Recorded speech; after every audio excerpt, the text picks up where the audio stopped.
This story has two versions. One came out in the newspapers. The second version is the one I am about to tell, because after many years I have decided to speak. I am now an elderly person carrying an enormous weight on my shoulders. This weighs on me. It weighs on me too much. The narrator worked as a professional diver on a team contracted by the Mexican government. Their job was to dive in the cenotes of Merida, mapping them, documenting their structure, and recovering archaeological remains. The cenotes had long been sites of Maya sacrifice, and whenever offerings or artifacts were found, the appropriate authorities were notified for proper documentation. There was one cenote in particular. The narrator refuses to name it, but describes it as one of the most famous and beautiful in the region. Light enters directly from above, like a natural skylight, illuminating the entire cenote. Small birds live inside it. The water is crystal clear and warm where the sunlight hits it. It is, by any description, an extraordinary place. On this particular dive, the narrator led a team of 3. He went first, equipped with a double-tank back-mount setup, a primary lamp, 2 backup lights, a reel, and directional markers. Initial depth was 6 to 8 meters, with no current and stable, cold water in the haloclines.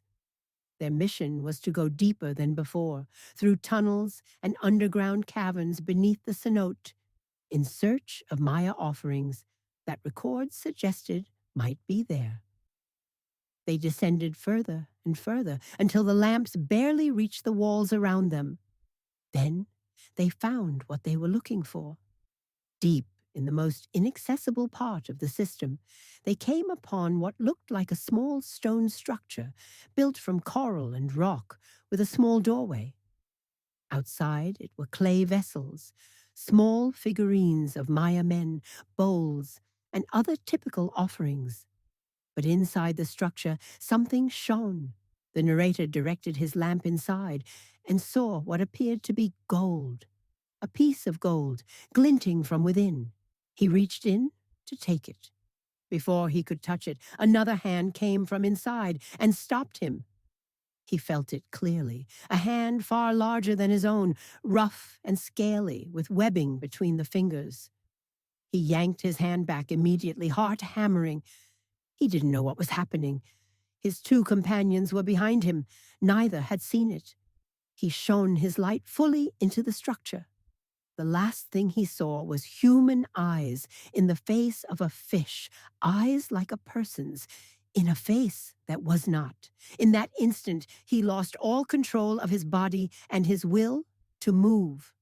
And somehow, without words, without telepathy, he understood what was in that structure. A small, lifeless being, a tomb. What glinted was not treasure. It was a funerary offering, placed beside something that had been buried there. The creature communicated, not in language, but in pure understanding, that he had desecrated a sacred place. That what lay there belonged to it, not to him. Perhaps a child, perhaps something like a child. Then the being turned its gaze to one of his companions. It made the demand, "You want to leave? Make me an offering." The narrator offered his equipment, his instruments, his watch. "Your things are of no use to me," came the understanding. It was looking at one of his team members. He stood there for a handful of seconds, and then he made his decision. "Let us go. Take your offering." The being released him and one companion. The third was left behind. The 2 survivors ascended through tunnels that seemed to have no end. When they surfaced, the second companion had no memory of what had happened below. He had been unconscious, floating, breathing by reflex alone. He asked where the third man was. The narrator said, only, "I don't know. We lost him." Rescue divers searched. They found nothing. The next day, the newspapers of Yucatan carried a short item. "Diver lost in the cenotes of Yucatan. Two survivors gave testimony that they had become separated from their colleague in the tunnels and caverns below.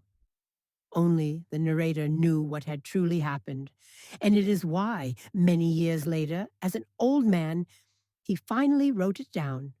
It weighs on me. It weighs on me too much,